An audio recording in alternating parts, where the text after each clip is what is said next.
Assalamualaikum dulur, berjumpa lagi ya di channel kita, channel Petani Muda. Ya dulur, aku mau ucapin terima kasih bagi dulur yang sudah subscribe. Bagi yang belum subscribe, aku minta tolong di subscribe. Salam Petani Muda, salam Petani Milenial.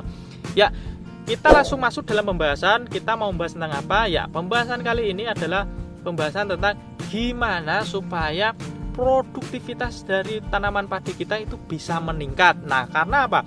Karena kebanyakan petani itu belum tahu ini cara ini lho ya. Apalagi petani-petani pemula, otomatis itu jarang atau belum tahu itu. Hehehe.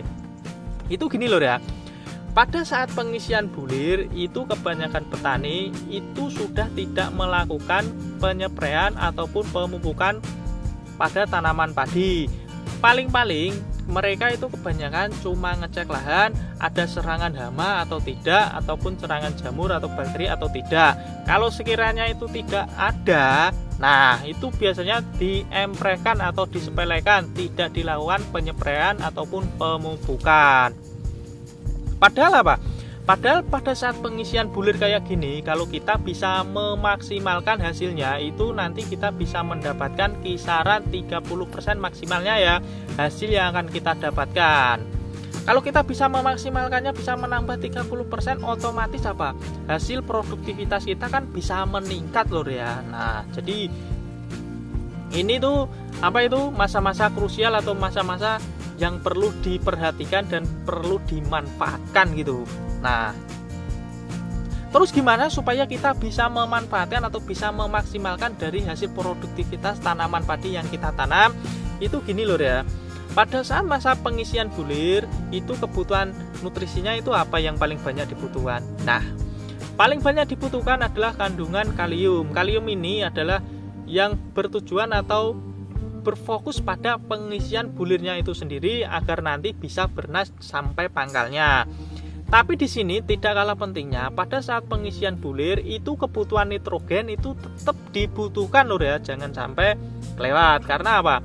Walaupun itu sudah tidak masa peranakan, tapi nitrogen di sini kan kegunaannya atau kebutuhannya kan tidak cuma untuk peranakan loh ya. Pada saat pengisian bulir itu juga masih dibutuhkan. Karena pada saat pengisian itu unsur apa itu nitrogen, terus fosfat dan kalium itu dibutuhkan dengan jumlah yang banyak tetap di kaliumnya. Terus nutrisi apa yang bisa diberikan atau bisa digunakan untuk menunjang produktivitas dari anakannya? Nah, itu aku ada pilihannya tentunya lor ya. Kita bisa menggunakan pupuk majemuk seperti apa? Seperti apa? Ini seperti kayak ini lor ya. Seperti pupuk majemuk KNO3 yang putih. Ini kan KNO3 putih yang ini pril lor ya. Mau pril atau yang kristal itu sama saja bisa digunakan untuk aplikasi spraynya. Di dalam kandungan ini pupuk majemuk ini itu kan kandungannya N-nya itu kan ini 13%, N-nya dalam bentuk nitrat lor ya, dan kandungan kaliumnya itu 45%. Itu kan kandungan kalium cukup amat sangat tinggi lor ya. Nah, terus kalau kita menggunakan ini, itu kita tetap harus menambahkan pupuk mikro lor ya, atau pupuk penunjang kembali. Karena apa?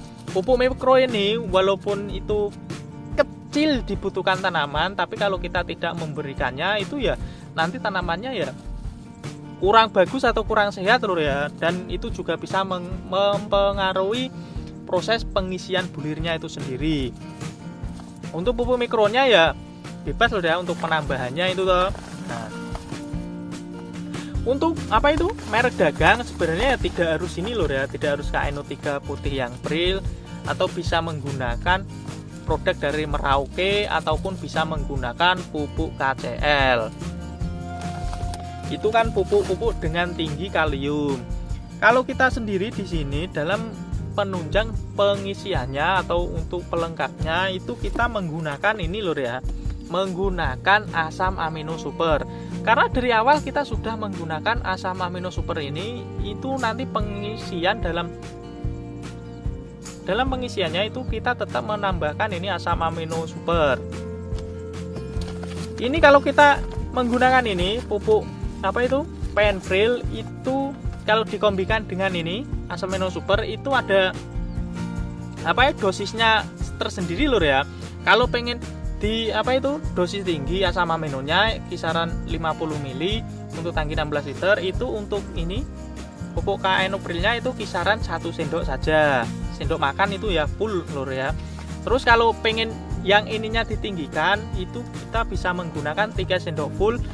Terus ini asam aminonya itu cukup 25 milinya saja. Jadi mau racikan yang pertama atau kedua itu nanti hasilnya sama lur.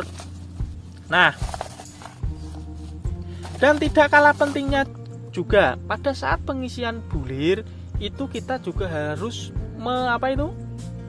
melakukan pengecekan terjadi serangan hama atau tidak lur ya, ataupun penyakit. Contohnya kalau pada saat pengisian bulir itu biasanya terjadi serangan penyakit seperti patah leher, terus jamur ostilogo, ataupun serangan dari bakteri Xanthomonas.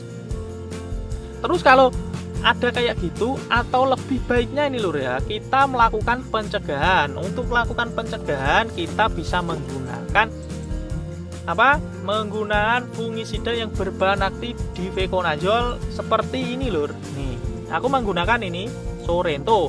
Bisa menggunakan Explore ataupun Skor ataupun Amistartop, yang penting Yang penting berbahan aktif difeconazole. Karena ini juga bisa mengendalikan hama ataupun bakteri lur ya, bakteri walaupun tidak 100%. Kalau kita bisa mengendalikan 70-80% kan juga sudah bagus lur ya, kalau kita sudah melakukan pencegahan di awal dan kita tidak perlu membeli bakterisida.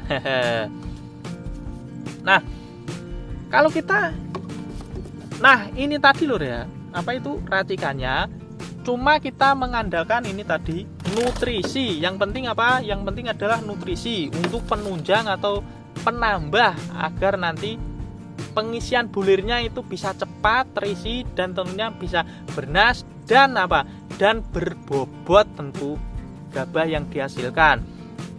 Dan tidak kalah pentingnya daunnya itu tetap hijau karena kita sudah mengantisipasinya menggunakan ini fungisida ini berbahan aktif difeconazole dan kita juga sudah menambahkan ini asam amino super yang bertujuan untuk daunnya nanti sampai panen itu akan tetap hijau segar.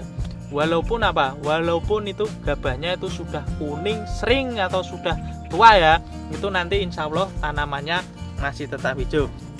Nah, jadi ini tadi lur ya, racikan kita untuk meningkatkan hasil atau meningkatkan produktivitas tanaman padi kita menggunakan nutrisi ini, asam amino super plus KNO3 Pril. Nah, dulur, aku cukupkan sampai di sini. Bagi dulur yang masih kurang jelas atau kurang dong ya, bisa tanya langsung di dalam kolom komentar. Aku cukupkan sampai di sini. Salam tani muda, salam tani milenial. Assalamualaikum dulur.